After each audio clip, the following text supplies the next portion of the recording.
Alright, welcome back everybody. This is the Benjinator, and you are watching Let's Play SaGa Frontier. This is oh, excuse me. This is part 2. And so last time we were just exploring the regions a little bit with Blue, and we're going to do that a little bit more today. So now we're going to be in Kurong. Supposedly it's the big city. It's where there's a lot of shady stuff, and let's see. Yeah, so the inn's right there. This guy actually does not talk to you until a little bit later, but let me just show you something kind of nifty. Behind this chicken, and now you know you understand what I'm talking about when I say this is like Hong Kong.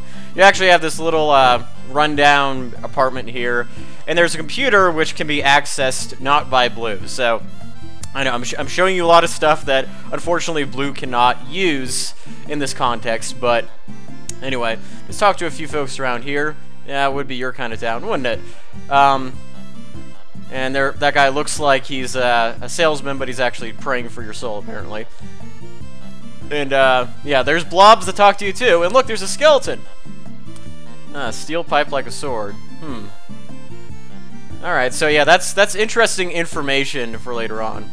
And so this guy, if you have these specific items, you can actually sell that to him. So that's kind of nifty.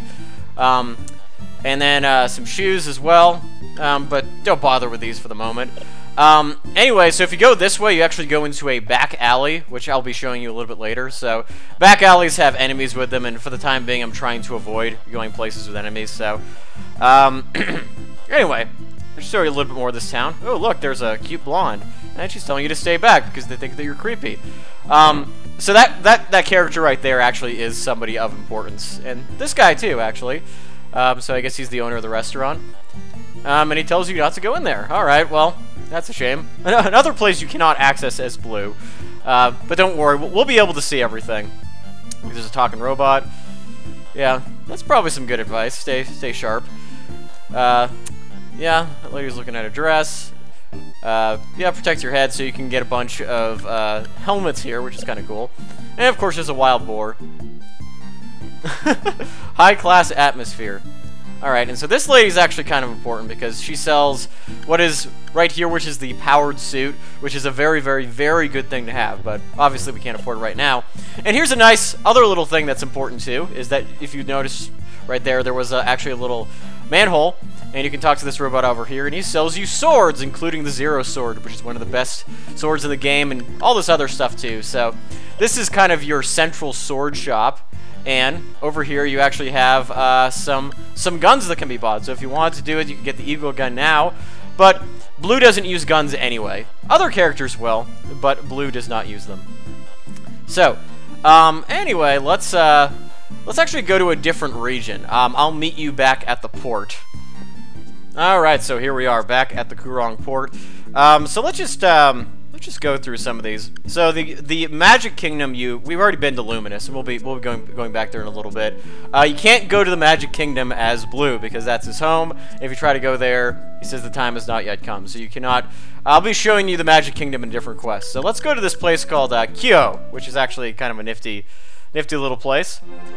And there's the Kurong ship, looking fancy as always. I'm kind of glad this time I'm not having technical issues. When I first tried playing this game, I got some fuzziness and some skipping. Oh, look at this. Oh, here we go. So this is kind of like an old Japanese town. So there's a shop right here. Gonna show a couple things here.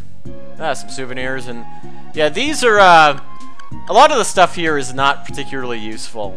There's some items and some stuff that can raise and lower luck. Magic stones are okay, but I wouldn't really recommend going to that shop, but it's kind of cool that it's there.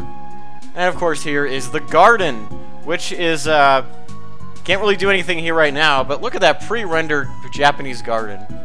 All it needs is the cherry blossoms, would be all set.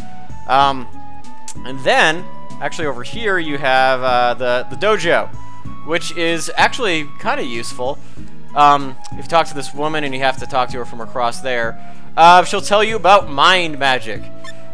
So the thing about mind magic is that, and I'll be explaining this a little bit further down the road, is that with Blue and all other characters, in order to learn new spells, you have to acquire their gift, and that might depend on what type of magic you're going for, but they'll make you do different things. In this case, what you would do is that you actually have to fight a series of battles to do it. And so in this case, you would have to actually ask about the gift. You have to go through training, but we're not interested right now. And anyway, mind magic is actually the only type of magic that is not required for blue. And you can't even get it because it says that his mind is divided. If you ask him, the lady just says no. So, unfortunately, once again, another thing that blue can't do. The Soyun can't do anything in here right now. So, I know, this is really kind of disappointing, is that there's all this stuff that you can't do with blue, but with other characters, you'll be able to do so. So, yeah, Kyo was, again, not really useful too much for Blue's quest. But, now let's actually check out Yorkland, which is one of my favorite places, actually. Kind of a nifty little place. Yeah, once again, we got the old raggedy ship. Unfortunately, we can't always have the nice first-class ones like from Kurong and Manhattan. So this place is kind of cool. It's kind of just out there in the middle of nowhere. Looks like you got a bunch of bogs in the background. So if you actually go this way, by the way, if you go up here, this will take you back to Kurong. Unfortunately, you cannot get in this building as it is. That's a restricted area. This is actually leads to a swamp that has very powerful enemies. So we do not want to go there yet, especially with just blue in our party. We'd get absolutely massacred. So, so one thing that's kind of cool here is that, yeah, there's a lot of horses. It's kind of a redneck town. Yep.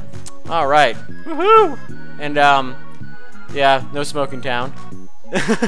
Yeah, everything's made of wood. All right. He's always eating something. That's kind of fun. So this is a much friendlier town, I think, with a lot of people, a lot of NPCs to talk to. Yep. Yeah, they actually make liquor here, and they're not afraid to say liquor. Natural juice place. Open up a Jamba Juice. That'd be kind of fun. But yeah, they actually make booze in this game, and they don't. The translators didn't make any muss about it. They didn't say it wasn't a Woolsey thing where they said cider. Nope, not yet. This whole town's drunk. What does sake taste like? I think I had sake once a while ago. It was all right. Yep. Everybody just loves to get drunk around here. It's crazy. Liquor medicine. Wow. Yep. That kind of goes back to like the 1800s where you'd have like Mr. Magoo's magical elixir and stuff like that. Yep. Oh, they've been making liquor for a long time, huh? All right, you're just an assistant. Who's this guy? New kind of liquor. Apparently they're having a meeting. Yeah, something sweet. Why not? I could see it. Maybe with fruit. Yeah, you know how much that works. Alright, well.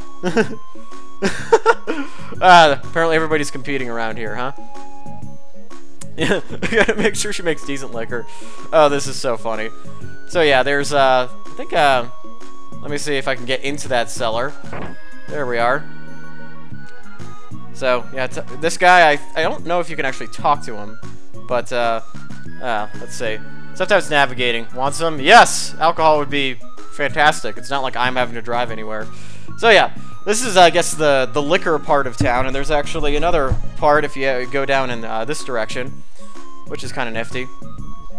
So, yeah, this is the part of town where most people are just living. There's a horse. It says neigh. Apparently that guy is protecting himself. Something. Yeah, there we go. Securing your tents. Well, I guess it is kind of a desert region, but looks like they're growing a lot of stuff, which is kind of cool. So yeah, everybody's just kind of living their lives. Yeah, it's kind of like where I live in Nevada. It's it's sunny all the time, but it can be pretty dry, and when there's not a lot of rain, bad things can happen. And so these guys, they'll just they don't want you to bother in their affairs. So their billionaire ran away. And actually, in one of the other quests, your billionaire is around, but you're never gonna see him in Blue's quest. He's got the big fancy house right here, which is kind of cool. But unfortunately, you can't really do anything here, which is kind of a shame. And so, what are we? Oh, I don't want to. Yeah, unfortunately, if you just contact the NPCs, they'll talk to you. So, oh, big bro. So that guy is actually kind of important later on. And he is somebody that you can access in Blue's Quest. So, actually, if you check over here, there's a nice little treehouse. And what's happening in this nice little treehouse? Oh, who are you? Apparently a scary woman. Well, well, well. All right. So, anyway, this is the town of Yorkland, and we've already seen the town of Kyo as well. Nothing too useful so far, but what other regions are there to explore? Find out next time in the next episode of SaGa Frontier, Blue's Quest. Thank you guys for watching, and I will see you later.